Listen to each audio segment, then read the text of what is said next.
তো গাইজ বর্তমানে আমি এই ডি ফ্রিজটার মাঝে গ্যাস চার্জিং করলাম আর এই ডি ফ্রিজের মানে কিছু প্রবলেম আসলো তার সলিউশনও করলাম। বর্তমানে গ্যাস চার্জিং প্রক্রিয়া যেটা আছে দেখা যায় আবশ্যলের প্রায় 80% শেষ আর 20% রয়েছে, কিন্তু এই চার্জিং প্রক্রিয়াটা আমি দেখাই আর না, যেহেতু আম মানুষের লাগিন গ্যাস চার্জিং করা yani গ্যাস ভরাটা সম্ভব নয়। কিন্তু কিছুমান টিপস আমি আপনাদের দিতাম চাই এই ফ্রিজ নিয়া চাই আপনাদের ডি ফ্রিজ হোক মানে হোটেল যেটা ফ্রিজ তারা ডি ফ্রিজ হয় আর খাড়া যেটা ফ্রিজ আমরা করে ইউজ করি তারা নর্মাল ফ্রিজ হয়। চাই আপনাদের ডি ফ্রিজ হোক আর নর্মাল ফ্রিজ হোক, এই ফ্রিজের বেশি অংশ আমি দেখছি আপনাদের গ্যাস মানে নাই হওয়া ইয়া গ্যাস কম হওয়া ইয়া ফ্রিজের রিলে আর ওভারলোডার থাকে, এগুলো আমি সাইডে ফটো লাগিয়েছি হইতরা এগুলা বেশি অংশ জ্বলে আর এগুলা বেশি অংশ নষ্ট হয়।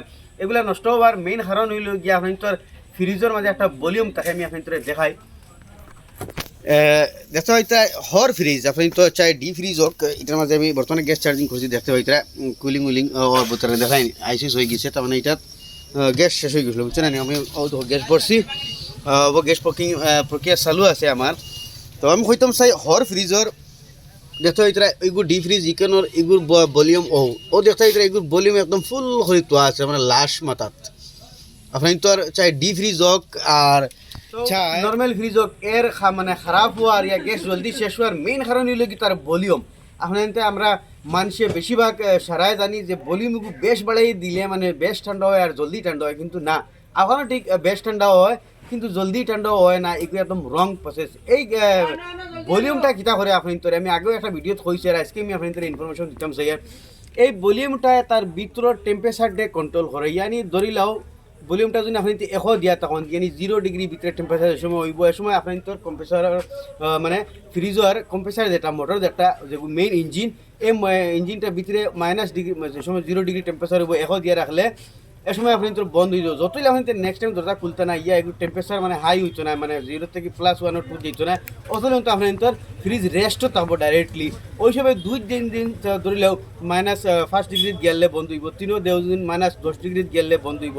তো ওই সময় এগিয়ে তার ভিতরে ঠান্ডারে কন্ট্রোল করে নাকি এগিয়ে বেশ দেয় ইয়া কম দেয় না, তার ঠান্ডা তার যে পরিমাণ স্পিডে মানে হইব তার এখো দিলেও যে পরিমাণ স্পিডে হইব, আপনি তোর 2 দিলেও ও পরিমাণ স্পিড হইব ইয়া আপনি তোর 7 দিলেও ও পরিমাণ স্পিড হইব। তার মানে ফ্রিজ নষ্ট হওয়ার মেইন কারণ হল গিয়ে সব মানুষে ফ্রিজের ভলিউম উপরে ফুল 7 দিয়ে রাখি দেন, যার কারণে -7 দিয়ে যখন রাখেন তাহলে এই ফ্রিজটার ভিতরে কমসে কম -25 থেকে 30 ডিগ্রি টেম্পারেচার হওয়ার পরে গিয়ে আপনি তোর ফ্রিজ রেস্টও যাইব।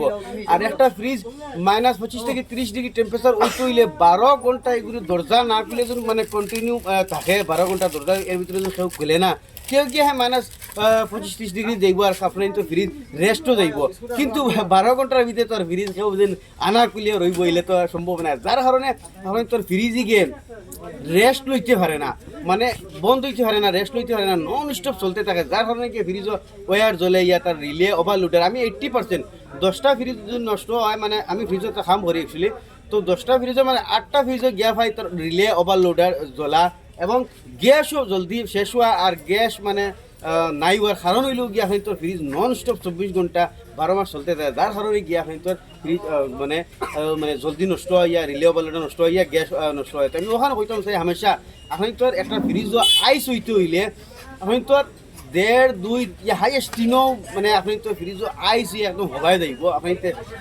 500-600-700 দিবার দরকারও নাই, আমি তো হামেশা 2-3 লাগিয়া ফ্রিজের ভলিউমরে রাখকা আমি তো ফ্রিজ 20 বছরের আগে নষ্ট হইতো না। তো এখন এই ফ্রিজের গ্যাস চার্জিং প্রক্রিয়া যাবে শেষ হয়ে গেছে, দেখতে পাই তারা কমপ্লিট আমরা সামান ওয়্যার খুলি লাইছি। এখন এই পিন বাল্বটা আছে এখানে মারিয়া তার ডাফা লাগাই দিব আর এইটার কাম শেষ।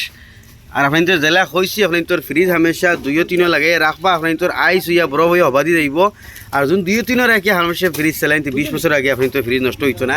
এখন দেখাই ভিতরের টেম্পারেচারটা কী হিসেবে হইলো।